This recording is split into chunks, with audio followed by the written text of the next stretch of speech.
Daerah yang juga jadi sorotan, Partai Demokrasi Indonesia (PDI Perjuangan) menugaskan Basuki Cahayapurnama untuk membantu calon kepala daerah yang akan maju pilkada. Ahok pun menyerahkan kepada organisasi soal peluangnya maju Pilgub Sumatera Utara. Cahayapurnama, bayangin loh. Basuki Cahayapurnama atau Ahok menyebut Megawati memintanya membantu calon kepala daerah dari PDI Perjuangan yang maju di pilkada. Mengenai peluangnya maju di Pilgub Sumatera Utara, Ahok menyerahkan kepada organisasi. Namun saat ini tidak ada penugasan dari DPP untuk Ahok maju di pilkada 2024. Saya pikir itu sih teman-teman sana ya yang ngomong ya. Ya saya sih terima kasih sih mereka percayakan gitu. Tapi kan kita kan organisasi kan kita penugasan di mana? Sejauh ini sih saya tidak dapat penugasan untuk di pilkada ya. Saya justru penugasan saya itu kayaknya nih membantu orang-orang yang mau maju pilkada ini. Makanya saya masuk ke Komisi 2 ini. Tapi Pak, kalau ditugaskan apakah siapa? Ya kita secara organisasi ya pasti disiplin organisasi ya. Tapi sekali lagi sejauh ini nggak ada penugasan ke sana. Politisi PDI Perjuangan Ciko Hakim mengungkapkan hingga saat ini PDI Perjuangan belum ada kepastian penugasan secara definitif untuk maju di Pilkada 2024.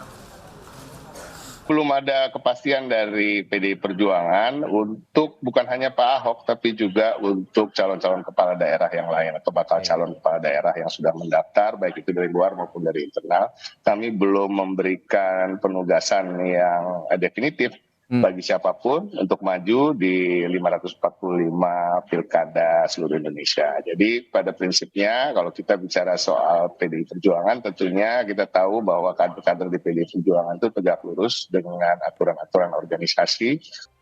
Ketua Umum PDI Perjuangan Megawati Soekarno Putri dalam Rakernas kemarin menyatakan telah memberi tugas kepada Basuki Cahayapurnama atau Ahok. Namun Megawati tak menyebut secara detail tugas Ahok ke depan. Ungkapan Megawati muncul di tengah rumor Ahok akan maju pemilihan gubernur Sumatera Utara.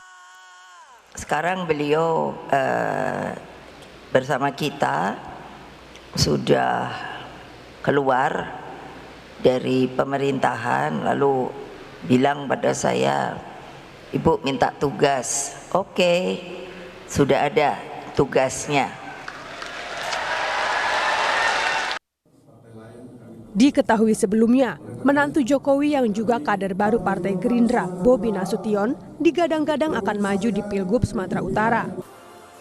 Yang diinfokan ke kami, yang diinformasikan kepada kami yang namanya sudah diberikan surat tugas, pas ditanyakan kemarin, ini perlu daftar lagi nggak usah, karena sudah mendapat surat tugas. Menurut Ketua DPD Gerindra Sumatera Utara, di Pilgub 2024 Sumatera Utara, Bobi Nasution akan menjadi prioritas Gerindra untuk maju di Pilkada 2024. Ya, kami ada keputusan Rakornas 7 Mei yang lalu, itu memprioritaskan kader internal untuk maju di pemilu kada serentak ini. Lalu Bobi memang sejak awal ada di radar kami untuk menjadi seorang calon potensial gitu ya. Dan memang sejak beliau dulu kita usung bersama PDIP dan beberapa partai lain sebetulnya di Wali Kota Medan, komunikasi kita dengan Pak Bobi ini sangat intensif gitu ya. Dan beliau sangat aktif untuk hadir di setiap acara-acara Gerindra. Nah, minggu lalu beliau kemudian mendaftar lebih awal dulu sebagai kader, lalu kemudian lanjut mendaftar sebagai bakal calon gubernur Sumatera Utara melalui Gerindra sebagai kader sudah, sehingga sebetulnya itu sudah sebuah kendala sebagai kader itu sudah terjawab dan beliau menjadi salah satu calon potensial untuk kami usung nanti di Pilgubsu. Tentu nanti keputusan final adalah berada di Ketua Umum. Menurut pengamat politik Universitas Sumatera Utara, Warjio, pilihan Gerindra memilih Bobi untuk maju di Pilgub 2024 Sumatera Utara merupakan pilihan rasional karena dapat meraup pemilih pemula. Kalau kita lihat misalnya beberapa pilkada sebelumnya, demikian juga dengan tren suara di pemilu legislatif kemarin, dan kemudian juga rekam jejak ya kepala daerah yang ada di Sumatera Utara. Maksud saya itu apakah kemudian nanti Bobi atau kemudian misalnya gubernur yang lama Pak Edi Rahmayadi misalnya, atau bahkan wakilnya Musa Rajeksa. Saya kira yang paling berpeluang kalau melihat kondisi seperti ini, maka pilihan politik Gerindra dan barangkali nanti plus juga Golkar itu kepada Bobi menurut saya itu pilihan yang sangat rasional. Karena apa? Pertama, Bobi memang punya rekam jejak untuk konteks pembangunan di Kota Medan yang sekarang ini sedang dipromosikan gitu. Jadi ini mempunyai nilai lebih gitu. Yang kedua saya kira jejak pemilu legislatif yang lalu di dalam 2024 yang lalu ini kan ini kita bisa melihat bahwa elit-elit Jakarta ya baik ketua umum partai-partai pendukung pemerintahan sekarang itu kan dalam setiap kampanye selalu mengkampanyekan bahwa Bobi lah calon yang punya potensi untuk dipilih, dan perkiraan kita tepat ya, karena memang itu pilihan rasional menurut saya gitu.